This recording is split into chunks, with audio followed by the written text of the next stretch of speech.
আমার চশমাটা কোথায়?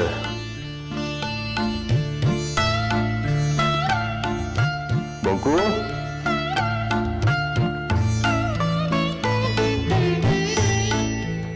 ও বঙ্কু, আপনার চশমা।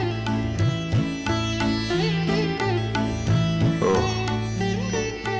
বুঝছো, এখানেই ছিল।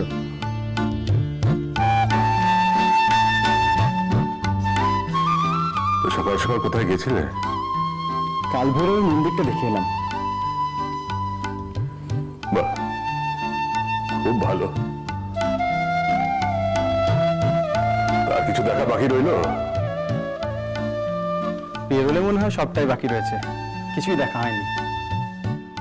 এবারে সবটা দেখা হবেও না, কাল ফিরে যাব।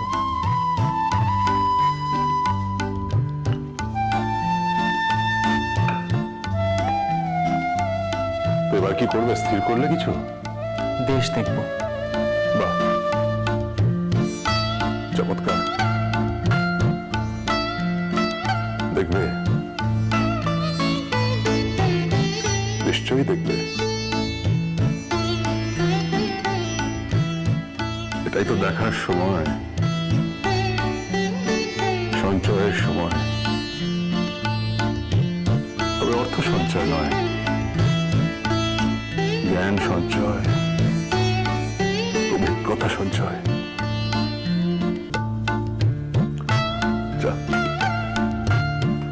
যা বেরিয়ে পড়ো। আপনি সারা জীবনে অনেক ঘুরেছেন না? অনেক কিনা জানি না,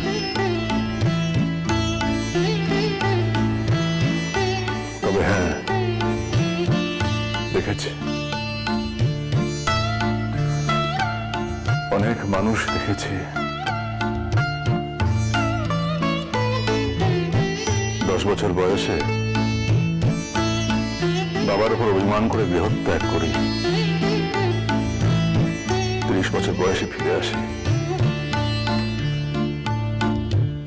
এই 20টা বছর আমার সঞ্চয়ের সময়। আপনিও গৃহত্যাগ করেছিলেন না? হ্যাঁ, আমার কৈশোরে। আপনার গৃহত্যাগের গল্পটা শুনতে ইচ্ছে করছে। বেশ,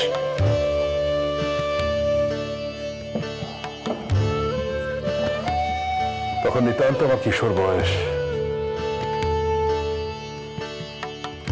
ঘটনাটা যদিও বা খুব ঘোরালো নয়,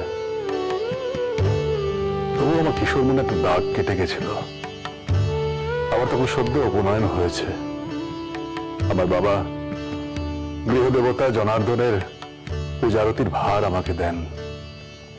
আরতির পর আমার ঠাকুমা ঠাকুর ঘর পরিষ্কার করতে যান। তখন গোলটা বাঁধল। সর্বনাশ হয়ে গেছে, ঠাকুরের সেবায় অপরাধ ঘটেছে। অপরাধ? আমি জনার্দনকে ফল বাতাসা দিয়েছিলাম, কিন্তু জল দিতে ভুলে গেছিলাম। তারপরের অপরাধটা আরো সাংঘাতিক। বাবার খড়মের আঘাতের মুখে বলে বসলাম আমি জল দিয়েছি। বাবা বললেন, তবে জল গেল কোথায়? আমি বললাম, হয়তো ঠাকুর খেয়ে ফেলেছে। বাবার খড়মের আঘাত বাড়তে থাকলো, আমিও জেদে আটকে রইলাম। আমি বললাম, ঠাকুর জল খেয়েছে। ঠাকুর কখনো জল খায়? আমি বলে বসলাম, ঠাকুর যদি জল না খায় তবে দাও কেন? বাবা বললেন, বামুনের ঘরের গরু, যা দূর হ। সেই দূর হলাম। তারপর 30 বছর বয়সে আবার বাড়ি ফিরি। মাকে আপনি লেখাপড়া শিখিয়েছিলেন? শুরু সে নিজেই করেছিল, আমি তাকে শুধু প্রশ্রয় দিয়েছিলাম মাত্র। যিনি তার মা, মানে আমার স্ত্রী, আমায় এসে বললেন যে সত্য নিজে নিজে লেখাপড়া শিখেছে, তখন আমি খুব অবাক হয়েছিলাম। সেদিন আমার মনে হয়েছিল তার এই ইচ্ছেকে, তার এই চেষ্টাকে আমার সম্মান জানানো উচিত। দাঁড়াও, তোমাকে একটা জিনিস দেখাই।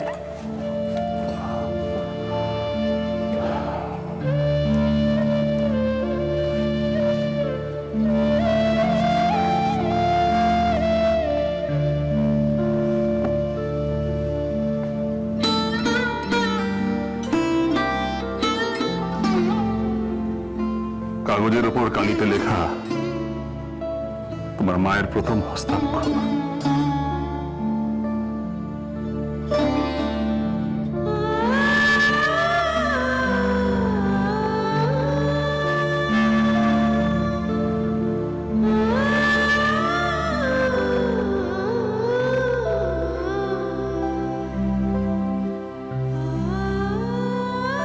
ওর ইচ্ছেকে আটকে রাখতে চাইনি,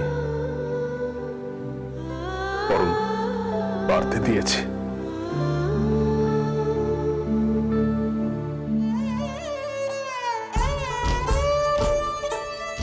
বাহ, খুব সুন্দর লাগছে। বারে ডাকলাম আমার চুল বাঁধার জন্য, আর অমনি নিজে চুল বাঁধতে বসে গেলে। তোমার চুল বাঁধবো না বলেছি? থাক, লাগবে না আমার চুল বাঁধতে। ঘাট হয়েছে বাবা, বসো, আমি বেঁধে দিচ্ছি। আমারও ঘাট হয়েছে বাবা, কি কুক্ষণে আগে মেজে বয়ে চুল বাঁধতে বসেছিলাম। আয় বিকিনি, বেঁধে দিচ্ছি। না, আচ্ছা বাবা, আমি বেঁধে দিচ্ছি, নাও বসো। পারিসও বটে বিরাজ, হ্যাঁ? মেজো বউয়ের সঙ্গে ঝগড়া না করলে তোর ভাত হজম হয় না, আবার ওর হাতে চুল না বাঁধলে তোর মনও ভরে না। কি বল মেজো বউ? কে বলেছে আমি মেজো বউয়ের সঙ্গে ঝগড়া করি? তুমি লাগিয়েছো না? আর বড় বউ, আমি মেজো বউয়ের সঙ্গে ঝগড়া করি? দিলে তো দিদির অমন সুন্দর হাইখানা নষ্ট করে। একে তো দুপুরে ঘুমটা হলো, একটু প্রাণ করে হাইও তুলতে দেবে না। অত কথা না ঘুরিয়ে বলো আমি তোমার সাথে ঝগড়া করি কিনা। আগে করতে, কথায় কথায় মায়ের কাছে ছুটতে, না এখন আর তেমন করো না। ও, তার মানে এখনো ঝগড়া করি? আচ্ছা, তুমি চুল বাঁধবে নাকি বসে বসে ঝগড়া হিসেব নিকেশ কষবে? এসেছিলাম তো চুল বাঁধতে, আমাকে ফেলে দিব্যি নিজেরা চুল বাঁধতে শুরু করে দিলে, আর এখন আমাকে বলছে ঝগড়ুটি। ওহ বাবা, তোকে কেউ ঝগড়ুটি বলেনি, একটু শান্ত হয়ে বসবি কিনি। তোমার চুল আগে কেন বাঁধিনি জানো? শোনোনি, আগে গেলে বাঘে খায়, পরে গেলে সোনা পায়। আমি কি টেপি মল্লিকা নাকি যে আমাকে যা খুশি বলে বলাবে তুমি? শান্ত হয়ে বসো দেখিনি। কিরমিকির চাম চিকির চামের কাটা মজুমদার ধেয়ে এলো দামোদার, দামোদারের হাড়ি কুড়ি গোয়ালে বসে চাল কুড়ি, চাল কুড়তে হলো বেলা। হায় কপাল, এই মেয়েকে যে কি করে সামলায়।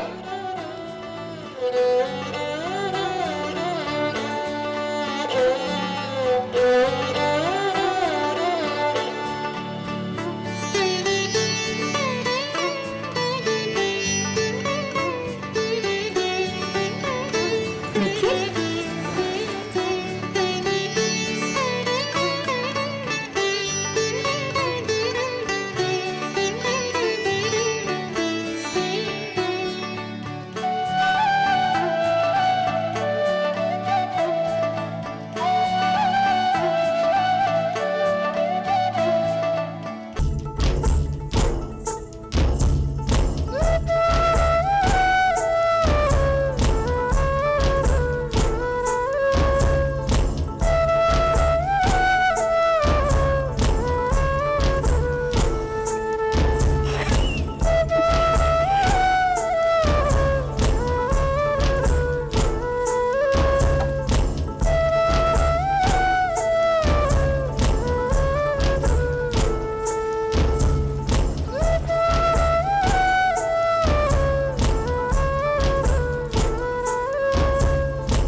হচ্ছে?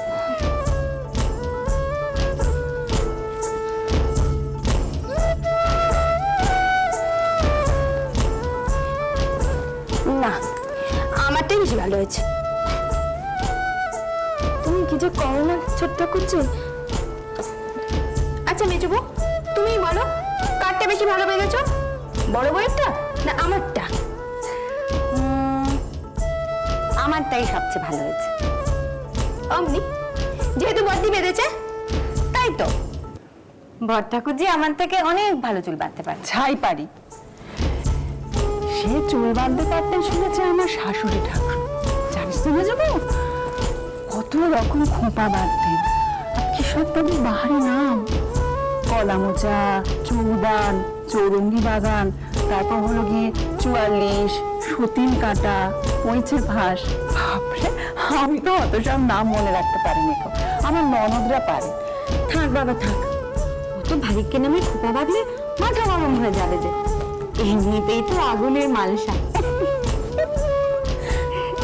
হ্যাঁ বড় বউ, আমাদের রাজুটাকে কেমন দেখতে লাগছে বললি না? খুব সুন্দর লাগছে। হ্যাঁ রে রাজু, তুই কেন মেজ বউয়ের মতো পরিপাটি হয়ে থাকিস না? কি রে, ওর থেকে শিখতে হতে পারিস। ও তো আমার কোনো কথাই শোনে না, কত করে বলি খালি মুখ গোমরা করে থাকে। তা কি করবো, এই করে নাচবো? করবেই তো, দুদিন বাদে বলে তোমার বিয়ে। দোল দোল দুলুনি, রাঙা মাথায় চিরুনি, বর আসবে এক্ষুনি, নিয়ে যাবে তক্ষুনি।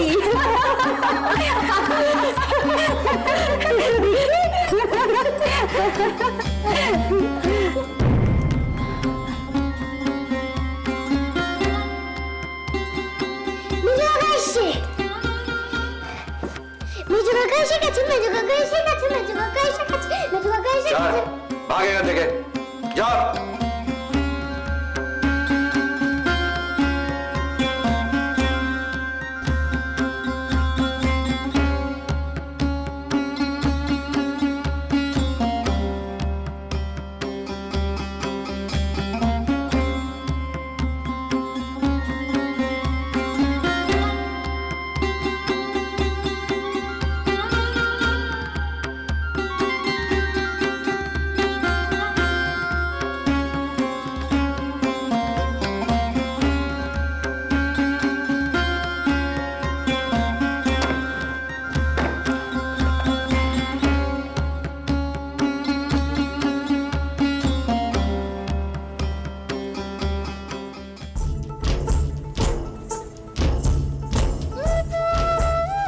এখনো বাবুর মেজাজ ঠিক হয়নি কো।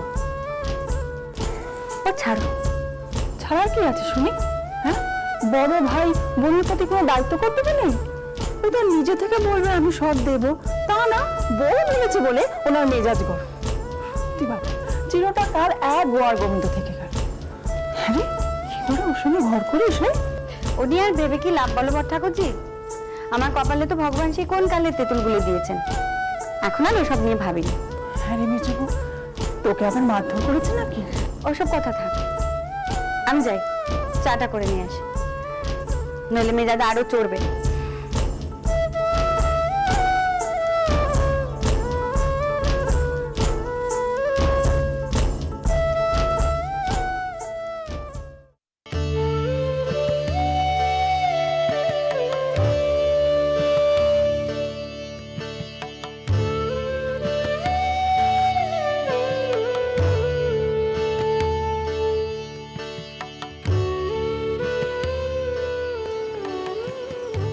আপনি এখানে?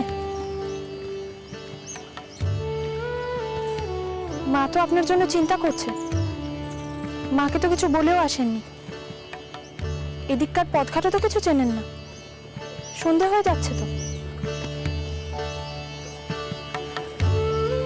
আমি যাই, মাকে বরং বলে দিয়ে আসি আপনি এখানে আছেন। একটু বসবে?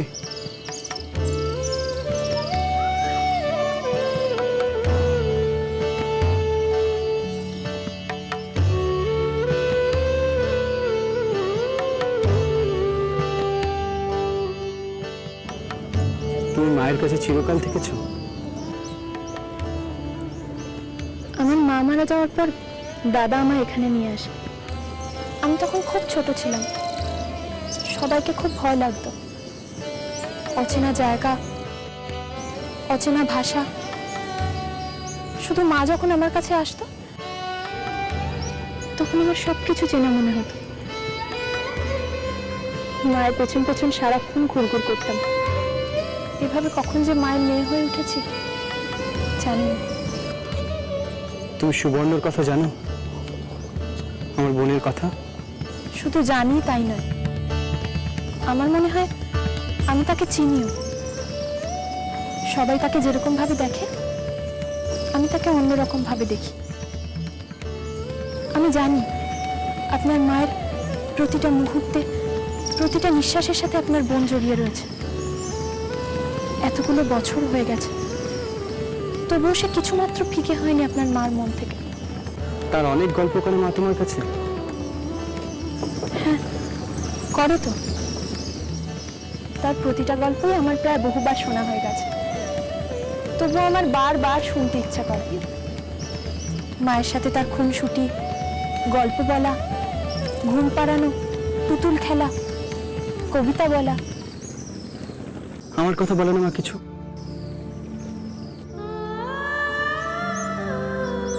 বলো তো, আপনি ছোটবেলায় কিরকম দুরন্ত ছিলেন, পড়াশোনায় কিরকম ভালো ছিলেন, আর রাত দিন কিরকম গাল ফুলিয়ে ফুলিয়ে আবদার করতেন। ওঠা যাক।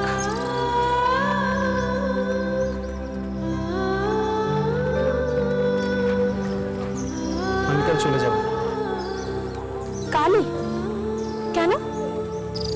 আমি কি এখানে থাকতে এসেছি নাকি?